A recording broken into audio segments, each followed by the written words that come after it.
Good morning. Today is Monday, April 27th, and now as you do each morning, please rise as you are able, remove your hat, and join me in the Pledge of Allegiance. I pledge allegiance to the flag of the United States of America and to the republic for which it stands, one nation, under God, indivisible, with liberty and justice for all. Thank you. This week is AHS Spirit Week. Today is Maroon Monday, and here is Michael Pescatori to tell you more. Hi, my name is Mega Pescatori, and I'm a class representative for the class of 2020. This week, April 27th to May 1st, will be AHS Virtual Spirit Week. Today will be Maroon Monday. Tuesday will be TikTok Tuesday. Wednesday will be What You Doing Wednesday. Thursday will be Thankful Thursday. And Friday will be Flashback Friday. Each day, you're encouraged to post your pictures on your Instagram story and tag at AHS_ponders to be featured on the story. For more information, check your emails and check the AHS_ponders Instagram. Thanks. Thank you, Michael. You can find more on the Daily Post. So let's see your best Arlington swag. You might wear a jacket like this. You might have one of these beauties. Might be gray because, we're maroon and gray. This is a fine piece of Arlington swag. You might have some of the 1864 gear for our 150th anniversary. This one's entirely the wrong color. You might even have one of these beauties from Inclusion Day with a picture of our school on it.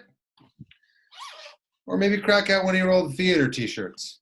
Everyone have a great day, and let's see it on the hashtags. Now, Monday's poem of the day will be Aimless Love by Billy Collins, read to you by art teacher Ms. McCulloch. Have a great day and stay safe out there. Hey everybody, it's Miss McCulloch coming to you from my living room. Some Legos in the background there.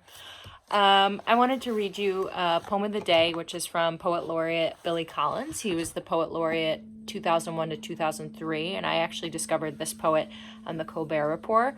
One night just came upon it by accident, and I really appreciate it because I think it has a lot to do with human nature and also how we form human relationships.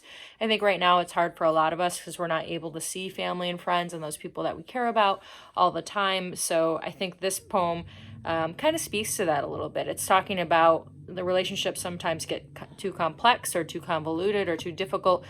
So what if we appreciated the things around us a little bit more and fell in love with sort of everyday objects?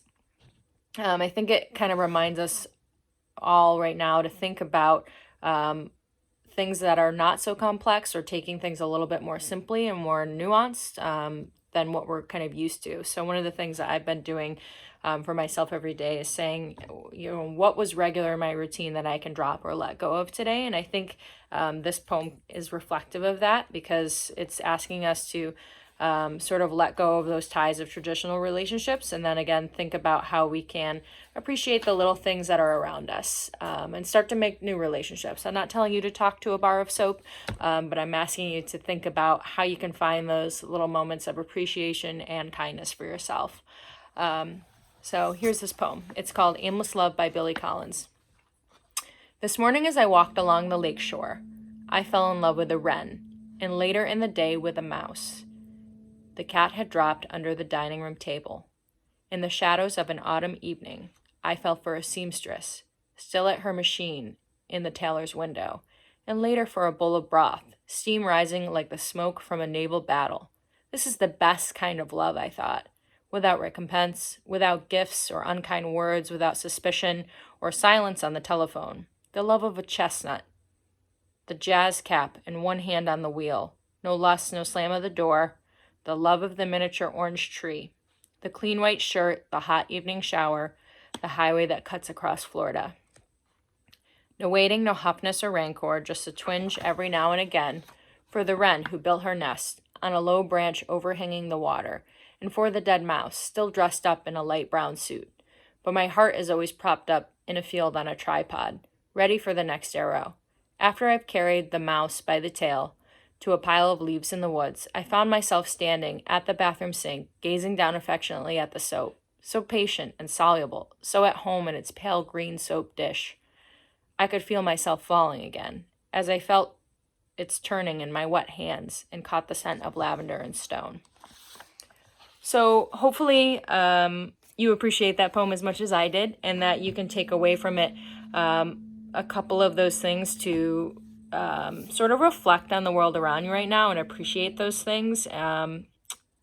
It also is a time for us to think about those things that we're sort of missing. So for myself, it's definitely been my classroom, my students. That's been something I've really been missing, but I've also been starting to appreciate really small things and the things that sort of fall in the silence, right? So we have a lot of time to ourselves to figure out what this new routine and new life is sort of looking for us right now. So I urge you to listen to that poem and think about it for yourself. And think about maybe those small acts of kindness or love you can think about, not necessarily talking to your bar of soap, but maybe within your life, some things that need more appreciation or kindness. All right, everybody, have a great day.